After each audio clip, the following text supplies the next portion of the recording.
This is the Passive 25K podcast, a podcast built around the vision of creating wealth through passive income for ourselves and others. The idea of creating income while you sleep seems like a dream come true, but for most professionals, turning this into a reality is a different story. On this show, you will hear real people breaking passive income streams down to the basics, giving you the next steps to start your own passive income journey. If you're new to the show, my name is Kyle Reedstrom from Fargo, North Dakota, where I get to work with my team of agents and investors each day to complete our goal of $25,000 a month in passive income. Now, let's get right into our next conversation. This is the Passive 25K podcast with Kyle Reedstrom, of course, home of Passive Income University and now Cashflow Coaching. We are excited to have you here for episode 19, Reworking Your Personal Cash Flow with Howard Polansky. Howard, thanks for having you. Thanks for coming on, I should say. Well, no, I got to thank you for having me on your show, Kyle. But I appreciate it. Thanks. Yes. And Howard, I want to kick it to you right away. We've got a bio, but I want to hear it kind of in your own words, how you've kind of gotten to where you're at. And I'll let you go with it, man. Yeah. So, this is a natural progression. I started out as a dentist, which, of course you can see how we're going to talk about cash flow from dentistry. But, I practiced for 16 years. The first 4 years was with the Navy, which was a fantastic experience. Got out of the Navy, moved to Austin, Texas, had my own practice for almost 10 years. 2016, I was just starting to get burnt out. I didn't know where to go, how to pivot. And Kyle, sometimes life leaves you little clues and other times life hits you with a 2x4. Mm-hmm. My 2x4 moment was in May of 2018. My older son, he came home with a stomach ache. 3 days later, we're in the ICU at the Children's Hospital having emergency surgery. Mm. It was appendicitis that turned septic. 29 days in the hospital, 19 of them in the ICU, 8 straight days of sedation because he went to the operating room 5 times. After they take the tube out of his throat and after they bring him down from the drugs he was on, the very first question he would only ask me, am I dying? You want a gut punch as a parent? Those are the 3 words you never want to hear. Man. And so my first breath was that I hear him correctly. My second breath was, do not lose it right now. Definitely more expletives in my mind. And I look him square in the eyes and I say, no, you're not dying. You've had prayers from thousands of people all around the world and you're going to be just fine. He looked at me. He knew I was telling him the truth. He closed his eyes to get more rest. I walked outside the room and then I just broke. It all just flooded together in terms of if life is this fragile and I'm unhappy with the path that I'm on, burn the ships, it's over. And that's what I did. So I sold my practice September of 2018, walked away from the dental chair. Now in that transition, I was sitting with another dentist over lunch and he asked an obvious question, how are you walking away? And in the dental world, I never had a huge practice, but I made one dumb comment to him. And I said, well, I kind of figured out how to make money move. And he looked at me like, what crack are you smoking? And I, kind of explained these concepts, which I think we'll touch on today a little bit. And at the end, he's like, okay, I kind of get it. I'm buying a condo next month. I want you to be my coach. I said, well, Texas rules in real estate. We got to wait a few months, but sure, when the time's right, that's fine. A few weeks goes by, I get the next statement in the mail for my house payment. I take a picture of it, send it to him, almost kind of like a joke and saying, hey, take a look at my house payment. Kyle, it was $24.19. And he writes back, I see it. I just don't understand how you can have a house payment of $24. You have to be my coach. I said, fine. He was going to do the 30-year mortgage. Long story short, he paid off his home in 8 months. Wow. But the most important thing about it all is that in the price doesn't matter, but he had access to 80% of the home value, even though he was now, quote unquote, mortgage free. Yeah.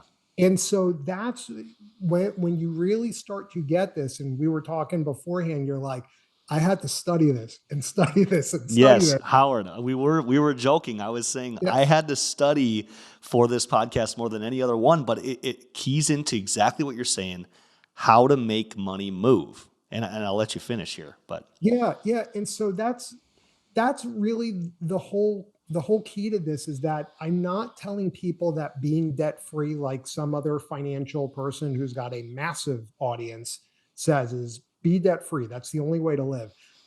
It's not the only way to live, because being debt free does not mean that you're expense free.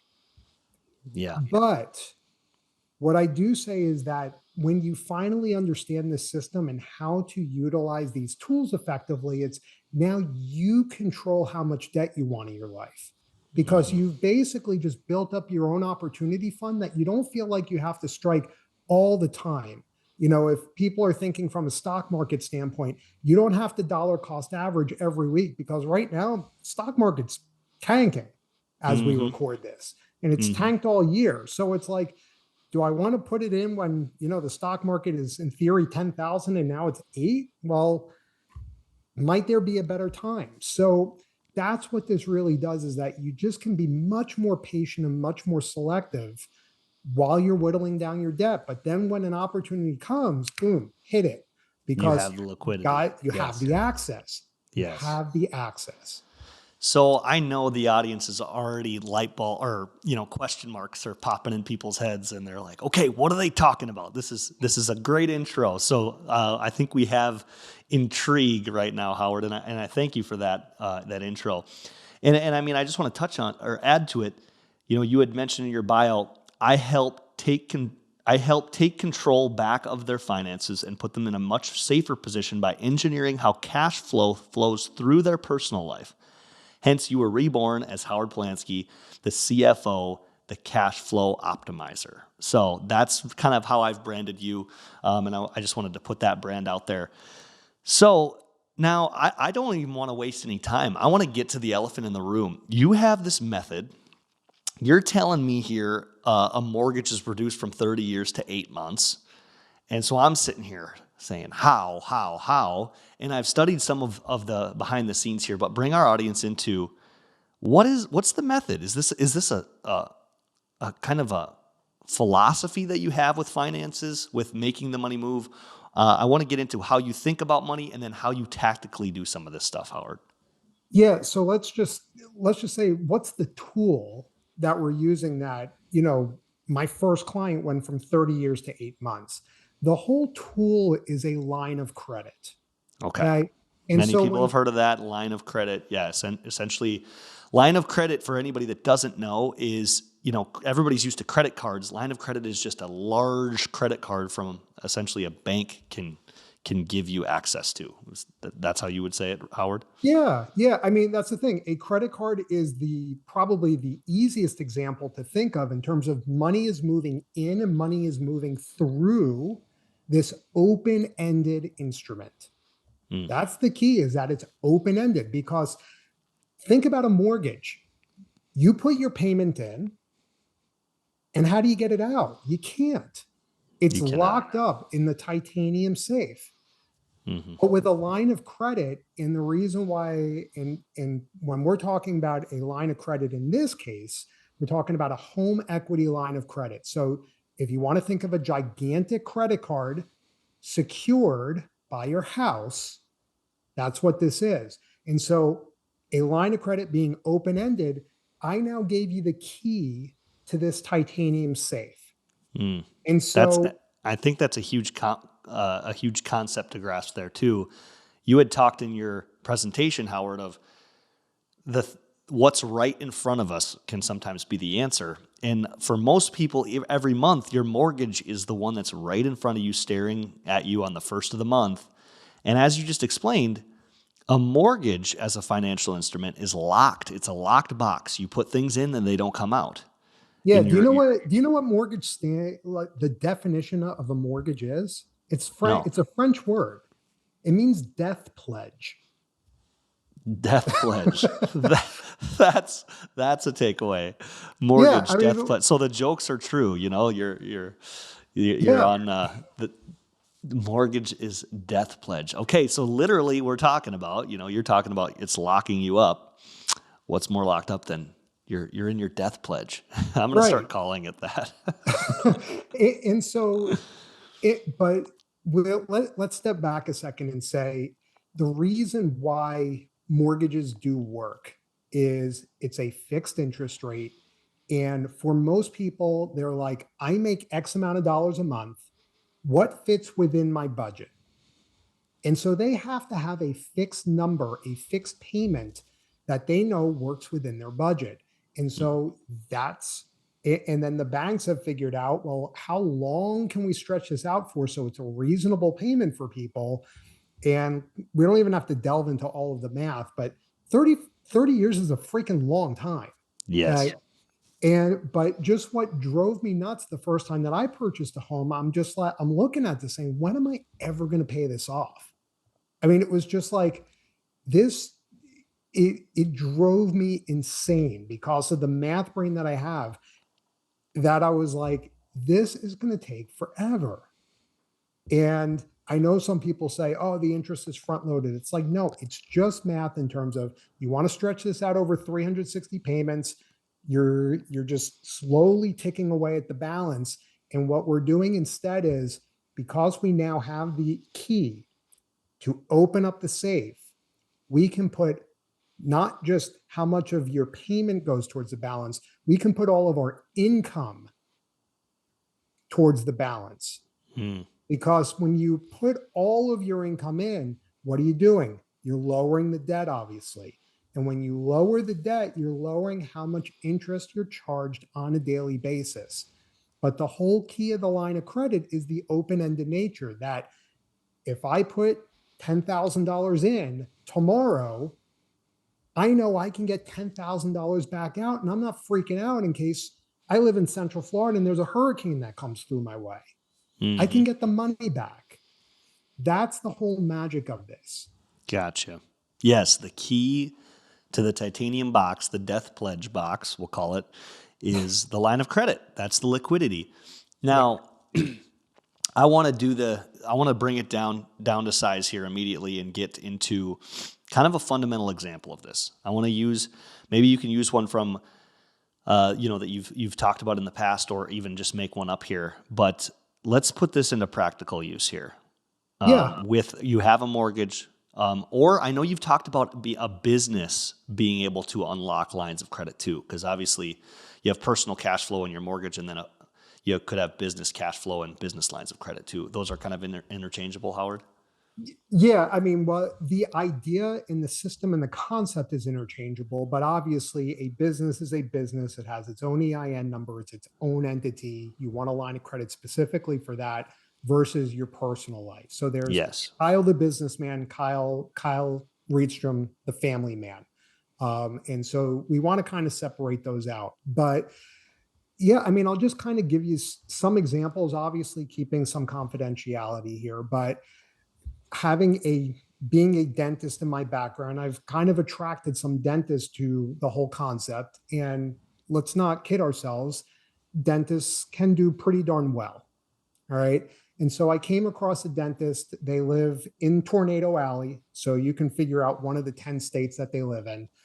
And when I asked he and his wife, what's your dream? He could not get out fast enough, be debt free. Okay. So in his business, he stocked up just a wad of cash, just way too much. And because of buying the practice and buying the building, he was at about $1 million of debt. And so I had to work with his bank to have them feel comfortable with the idea of what I was doing, because I had to get them involved. I don't provide the lines of credit, but I have to come from a perspective of, look, I know you need your safety to be able to do this of what we're asking. And they went with it. Long story short, he started out at $470,000 of debt with this one specific loan. And in 4 months, we're down to about 200. Wow. And we're just slowly ticking away. I reached out to the banker, said, happy with everything? She's like, absolutely thrilled. I Okay. asked the dentist, how are you feeling? He's like, this is great. I can't wait until they let go of some of the other money that I can do this even faster. I said, no, hold on. We had to kind of set aside kind of like an escrow type of thing for them to be comfortable for even us to do this. Let's give it a couple more months. But I said, most importantly, I said, have you felt any stress with doing this? Have you ever felt that you were constrained with money? He said, not 1 second. Hmm. And that's the thing, is that we set things up that he still has access to money. Because the last thing you want in your personal life or your business life is, I have no cash on hand. Yes. I have no access to cash. And that's when you freak out. Rightfully so. You freak out because you're like, what do I do? Now I feel like I'm trapped in a corner. I always try and set this up that everyone feels just a lot of flexibility. Here's another great example. Well, Howard, let me jump in on this example quick because Yeah, I just got to follow it myself. And so there's $1 million of debt. yep, He's used that debt to buy the asset, which is his practice, right? So that's a money making asset. That's smart. That's yep, leverage. Now, in my head, he has obligations to that debt. He has maybe that debt's made up of 2 or 3 different loans. Like you said, one of them is 470, and he has a payment that he has to make on that debt, right? And is some of that his mortgage, by the way? Because I know that mortgage payment is usually higher. some of that is the mortgage, if you want to call it a mortgage. The mortgage on the building is rather low. The rest of it was, the overwhelming amount was the practice loan. Okay, and That- that's maybe, so those collective have a monthly burden, a payment that you have to attack every month, right? That $1 million, yeah, and that's the mountain you have to climb every month. That's the stressor, really. right. I mean, here, just the practice loan, as they set it up for him, just the practice loan, not even the building, was about $11,000 a month. Wow. So yeah, And his when practice isn't even black until he's crossing that payment, getting out of that payment. Yeah. Yeah, and because of how we re-engineered things, and the banker pulled a little bit of strings that for stuff I didn't even ask for. She went for the first 12 months just to see that this would work, just interest only on this Mm, lower amount. So he went from an $11,000 payment down to like $1,300. yeah. And now the Yeah. rest of that money can now go attack the principal.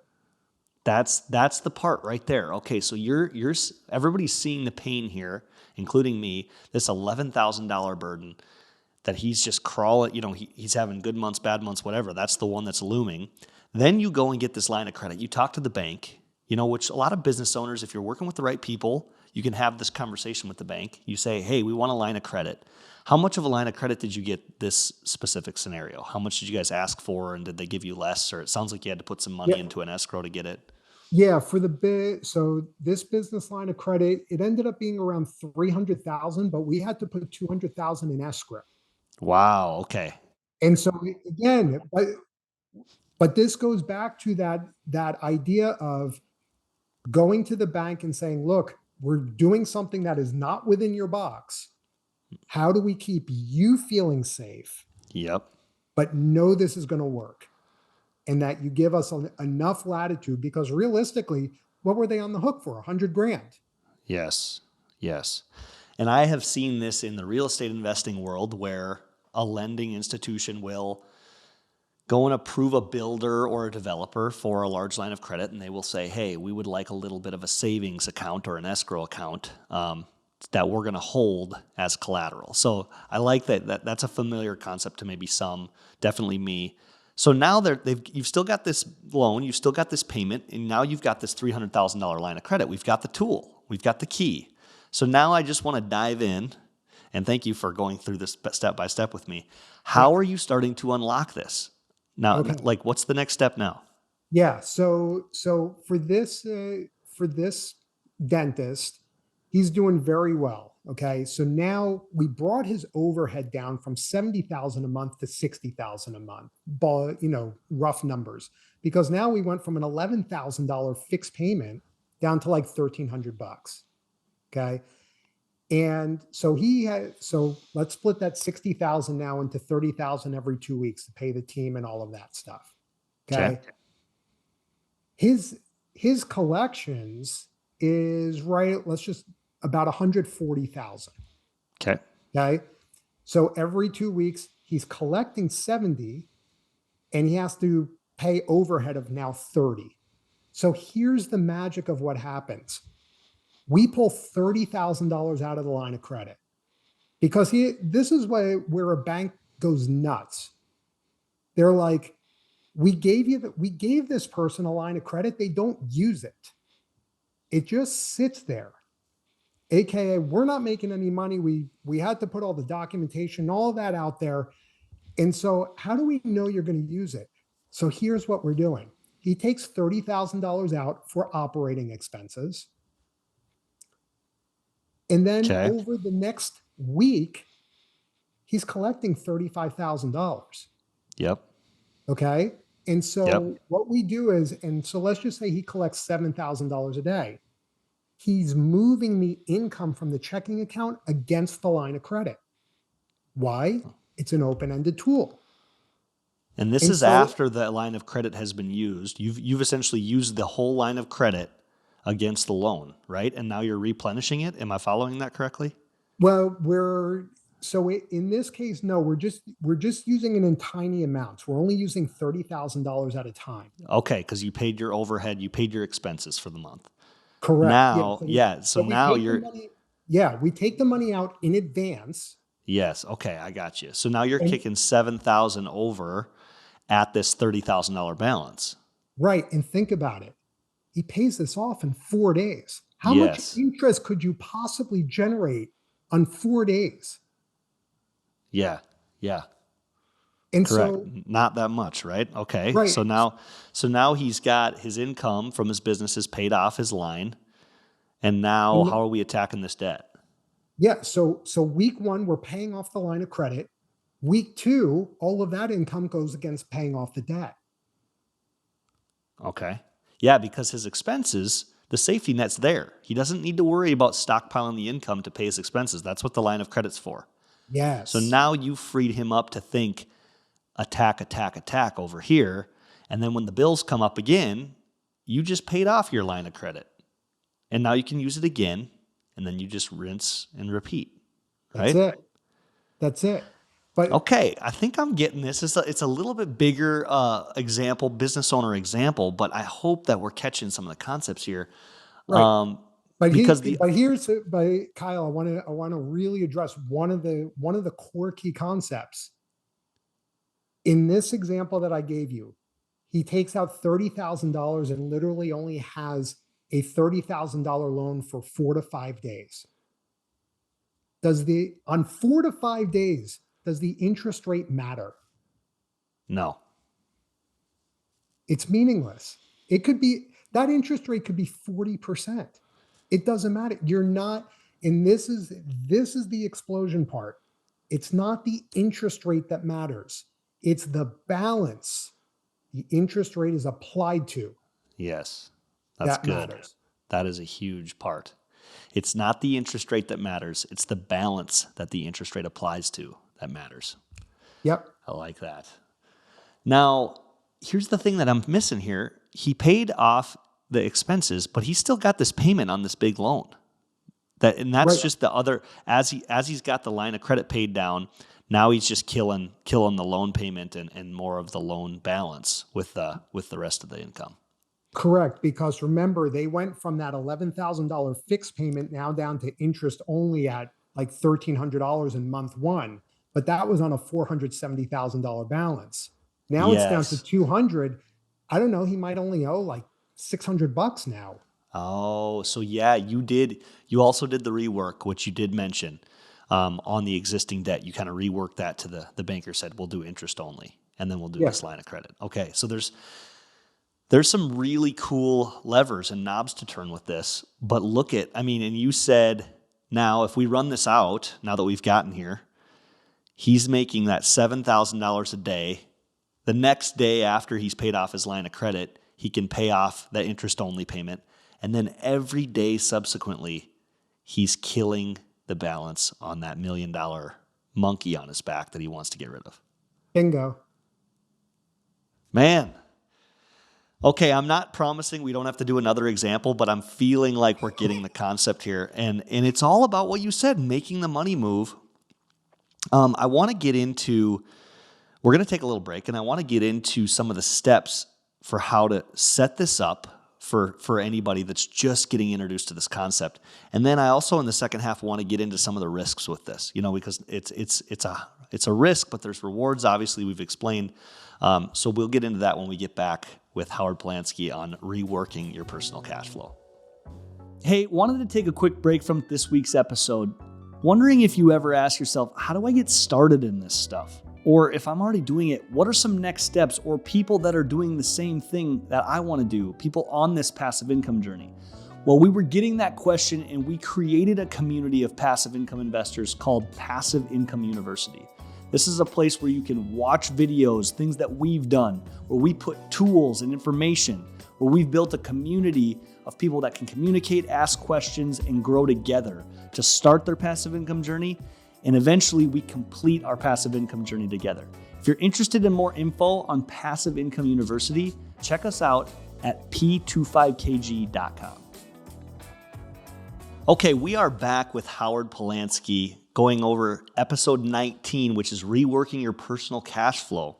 And Howard, we jumped into so much of the example and the tool we're using for your methodology to really create a lot of cash flow and really ultimately pay off your debt, pay off a mortgage in 8 months. And so I hope people really enjoyed that from the first half. But the second half, I want to get into setup. I want to get into lead dominoes for how to get stuff like this started. And yeah, how if someone's curious about this, if someone wants to be like, okay, I want to do this, but do I qualify? Can I do this? What are some of the ways that someone could be set up to get something like this started? Well, okay. The simplest thing in terms of, hey, what's the quick and dirty formula is get my ebook, because in there's a link to a little calculator. There's 5 big rocks that I'm looking for. And again, and I just joke, I'm like, I'm not looking to switch your phone providers. I'm not looking to cut the cable. Yeah, that's nice, but it doesn't move the needle enough. You know that, and I know that. And so if you think like, what are the 5 big rocks that people are trying to navigate around in their financial life every single month? It's their house payment, car payments, credit card balances, not if you pay off the credit card month after month, but are you carrying a balance month after month? Student loan debt, which is definitely near and dear to dentists, doctors, and lawyers for sure, and potentially medical debt. So those are the ones that I look at to say, is there a way for me to rearrange the debt? And I look at the house first. Number 1, are you a homeowner? Number 2, has that increased in value appreciably, or have you paid down quite a bit of it, that there is a significant or decent chunk of equity that these various debts and the payments associated with them can now be all combined together. So now you have one point of attack. Because and here's a great example. I had one client of mine, it was a 0% interest car loan. They had about 20 months left. It was a $713 a month payment. And I said, you got about $18,000 left or whatever it is, throw it into the HELOC, and it's going to cost you like $15 for the first 6 months. The husband flipped out. It's like, why should I pay interest on something that I have a 0% interest on? And I said, well, how about thinking of this the other way? Do you want to pay $13 a month or $713 a month? And for the first couple months, he just could not get it. And then finally, the wife is like, I'm paying this car loan off. It makes no sense for us to lock up $700 every single month when we can have that attacking the debt. And it finally clicked. But it finally clicked because I was holding their hand to say, like, you've got to do this. Here's a different way to explain it. And I know it feels like I'm going off on a tangent. Why do they call money currency? Kyle, I'm asking you, why do they call it currency? Because I'm going to go with my guesses. Currency is something you can use right now. Well, I mean, I say it as the word currency means like it has to flow. Okay. All right. So how we current, I got you. Current. I like that. Yes. Yeah. So like an electrical current, you turn the switch on and all of a sudden the electrons can move and the light turns on or the computer turns on. So let's go back to 2008.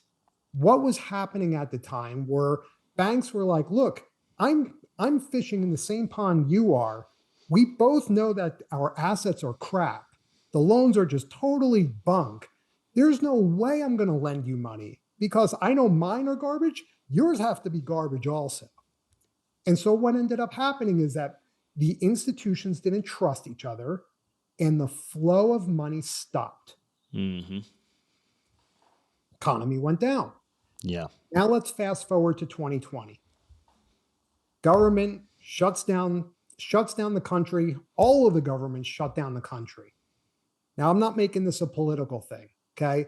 But the one thing that administration got right is looking back at 2008 and saying, we know the majority of people don't have savings. If they're not working, they don't have money. And if they're not spending, our economy is going to go down again. Mm-hmm. So what did they do? They forced money into people's hands to say, go spend it. Keep the money moving. Mm-hmm. Now, did they do too much of a good thing? Oh, yeah. Are we paying for it now? Oh, yeah. All right. But they had to do what they had to do. They just did too much of it.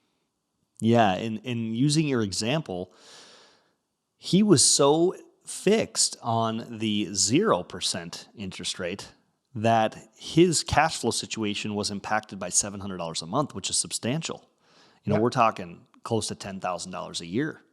Yeah. And it was worth 0%, but I still have a cash flow problem every month. You know, I'm still scraping by the bills. Whereas I love how you describe this as offense and defense. The defense we can play is to increase our cash flow and kill the payments. That's what we're doing. We're killing payments in our life to increase cash flow because what can we do with cash flow? Whatever we want. Yeah. You have options. And that's what playing defense does. And I see people, I've seen myself lack the defensive strategy and be all offense. And you find yourself in a tight cash flow position over time until you maybe re-leverage or sell things. And, that's not how you build wealth. So I really hope people catch that aspect of, we're talking about increasing your personal cash flow because then you now have the savings built. You now have the excess built to do that investment that you want to do. I know you've used examples, Howard, of people finally being able to purchase that first Airbnb property or that first, investment, real estate investment. Yeah. I mean, it hits home in a different way. I've got one client that we were able to free up an extra $150,000 of equity. They live in a pretty well-known metropolitan area, substantial price increase. And there was quite a bit there. Well, all of a sudden there was a family crisis with one of the parents. If they didn't have access to this equity, they don't know how they were going to help. But we just did this 3 months ago. And now all of a sudden, we now have options. Yeah. And that's the important stuff. Right. That's the liquidity situation for many. You're exactly right about this. Yeah. And so that's the beauty of Yeah. Did it go towards quote unquote an investment in trying to increase your passive income by playing defense? No, not in this particular case. But we're talking about a kind of financial family crisis. And now they're able to come along with the other siblings and say, hey, we can help here. Yeah. Yeah, that's huge.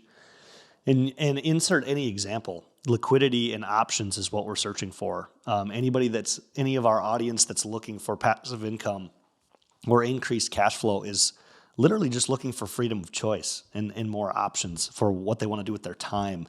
Apply it to your job versus, freedom of your schedule. So getting back into, you're talking about these 5 rocks. These are the common things you see. This is the things you're looking for to kind of start turning those knobs we've talked about. What are the risks with this? What are the limitations that people? Because I think a lot of people are asking themselves, "Do I fit? How can my specific situation fit?" And this does come with risks as well. Yeah, absolutely. And the risks have to be appreciated and understood. If not, you can get in some serious trouble with this. So, first and foremost, you have to have the cash flow. Okay. It's just math.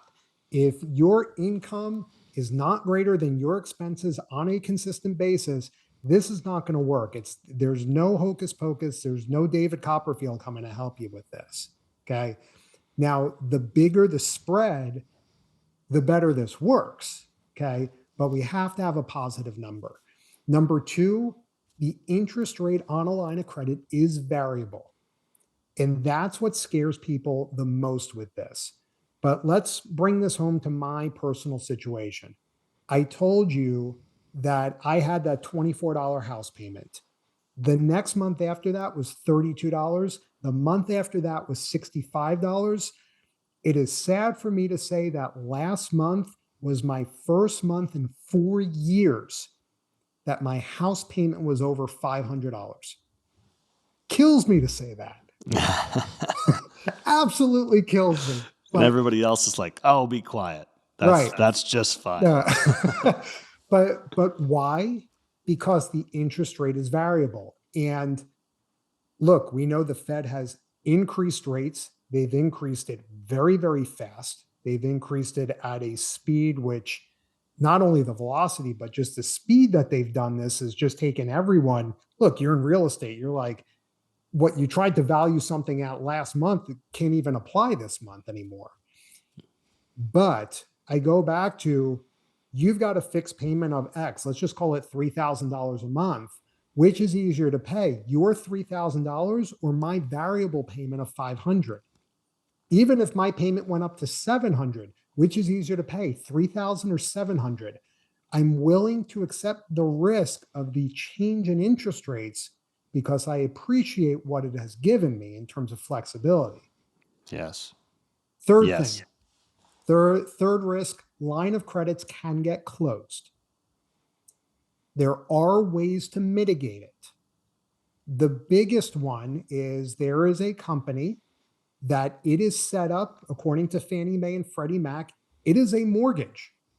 So it falls under the rules of the mortgage, but it is an open-ended mortgage. So it looks like a mortgage. It functions like a line of credit. Gotcha. And therefore it can't get closed is the kicker. Correct. Now there are some little weird quirks about that. But if that is your biggest concern in terms of, I don't want this getting closed on me, that's the way that we go. But in terms of lines of credit getting closed, if you're in first position, like the way that I did it is I had a traditional mortgage. I quote unquote refinanced into a first position home equity line of credit. A bank really does not care if it's a mortgage or a HELOC. If they're in first position, they've got security. So I want to stop you on that. You had a mortgage and you went to your bank and said, can we just switch this into a first position home equity line of credit, and essentially swapped them out? That's what you're saying. Correct.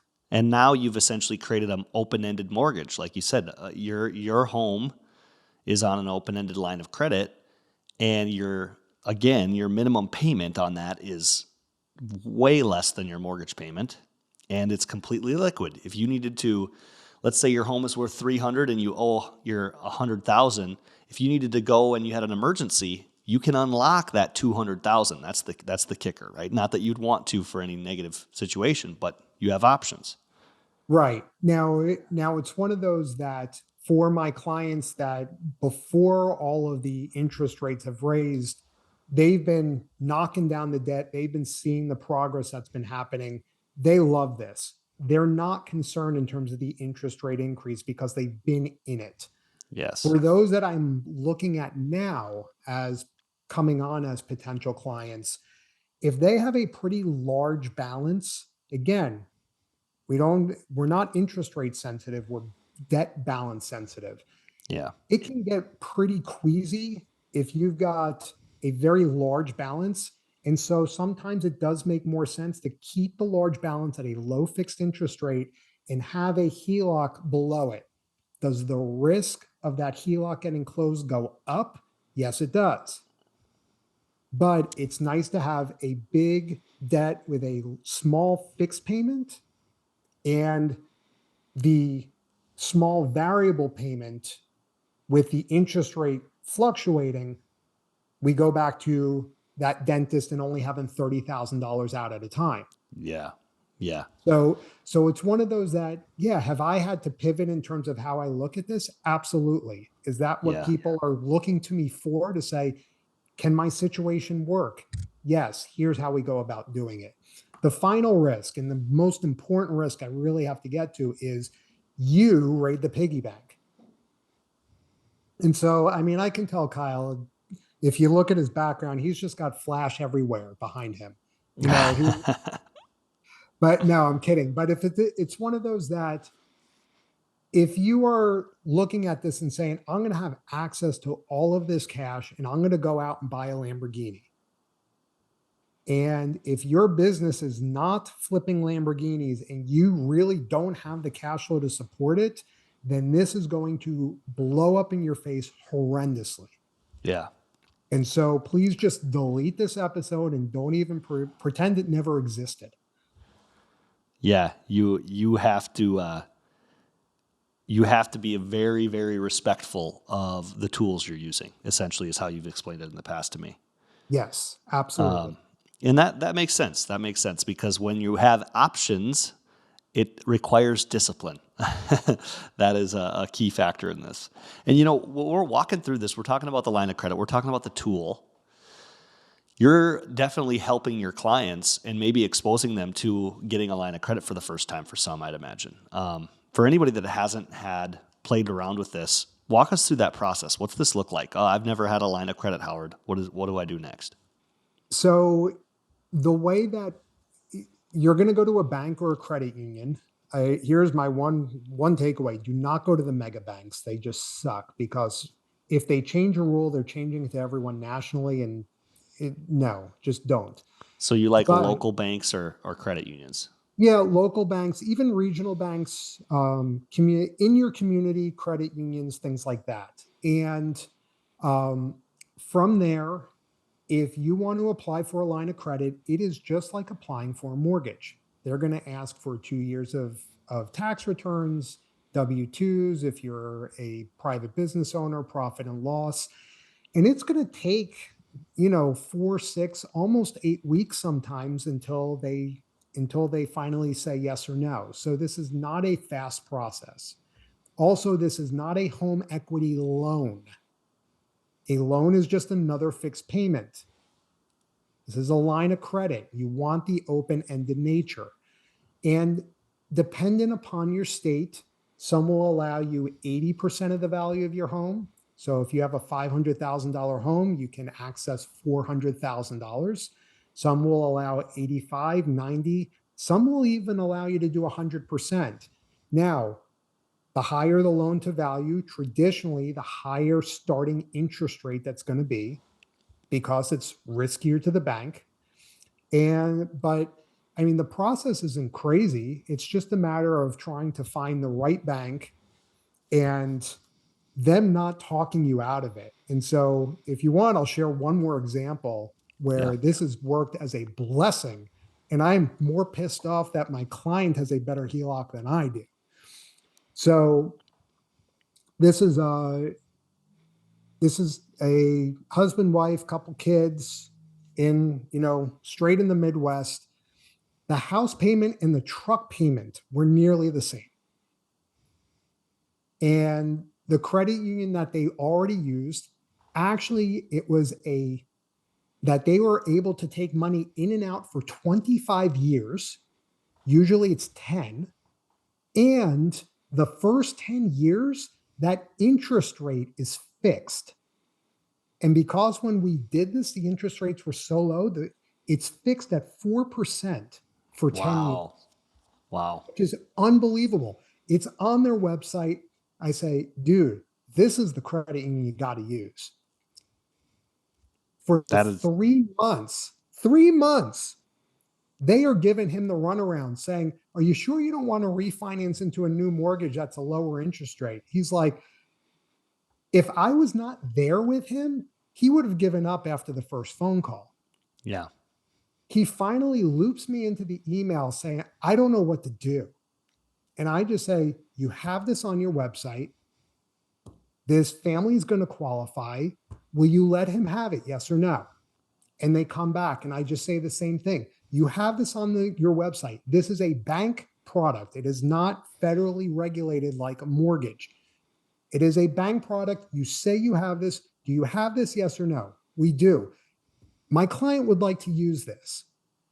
It finally had to get up to a vice president of a bank where he spoke to them and it's like, oh, I see what you're doing. That's pretty interesting. Yeah, this is cool. No problem. He finally gets it in place. It would take them to say, like, I lead people towards being debt free. I already said being debt free is not the be all end all, but I have to lead people in a direction. If he did things how he was normally going to do it, he'd be debt free in about 28 years. They can be debt free in around 3. Wow. And Yeah. so here's the better part. Their 10-year anniversary is next year. And he just reaches out to me and he's like, hey, how much were we budgeting for the 10-year trip? Before I emailed him back, I looked at the numbers and they budgeted, they were thinking 10,000. Okay. I put in 20,000 just to say, how much is it going to change in terms of time? And I emailed him back. I said, we put 10,000, but just to let you know, I said, what if you had the trip of a lifetime? Spend 20 grand on it. You know how much extra time it's going to cost you? 2 months. Have the freaking trip of a lifetime. Yes. I still saved you 24 and a half years. Take the freaking trip you want. I love it. I love looking at it through that lens too, Howard. And that's the work you're doing. And I just think we've covered a lot of territory. We've broken down the concepts, and I think it can be so powerful. I mean, just like you said, going from, hey, it's your 10-year anniversary to having a good trip to a great trip. I know this question is going to come up, and I want to give you a plug. Howard and I have spent time together. We've taken the time to break things down through what you call a discovery call. And you can do this with Howard. And Howard, I want you to explain kind of some of your steps for anybody that wants to kind of navigate this or get more info from you and your expertise. Yeah, I appreciate it. So couple simple ways. Look, here's my cell phone, 512-608-1020. My email, howard@cashflowcoachusa.com. And if you want that ebook that I was talking about and try out the calculator, it's www.cashflowcoachusa.com/book. And you'll find me. Yeah. And I mean, when you sit down with people, if someone reaches out, that's generally what you do. You kind of open up their book. they come with some information, and then you start kind of playing with the numbers, right? I know you have a kind of a discovery spreadsheet that you send ahead of time and things, but what's that Yeah. look like? Yeah. So, I mean, you want to share what I figured out for you or no? We're running out of time. Otherwise, All I right. would. But yeah, So, just to give an example. yeah. So the discovery call is totally complimentary. You don't owe me a dime until we know we can get a line of credit in place. So we can talk for hours and hours on end. If you can't get the tools, there's nothing for me to be able to do for you. Okay. So it's totally complimentary to have the discovery call. Now, surprise, surprise, Kyle has rental real estate. I don't think that's a big shock to anyone. And we didn't even get down the rabbit hole of the other businesses. So just the rental real estate and what they're normally bringing in, he could be personally debt free. He doesn't even know this yet until right now. He could be personally debt free in 4 years. Wow. Wow. There we go. And that is not the number I have on my papers and everything for the mortgages on the rental property. So that's cool to hear. That is cool to hear, man. And I mean, this is what Howard does. This is the cool expertise that you found yourself in after a pivot in your career. I love at the end of the presentation you shared with me your values, and I'll let you share those, and then we'll kind of cap things off here. Howard, what are the values you live by? Yeah, the 3 core values is integrity, family, and impact. And Kyle, I am grateful in terms of the impact I hope I made on your community today. Yes.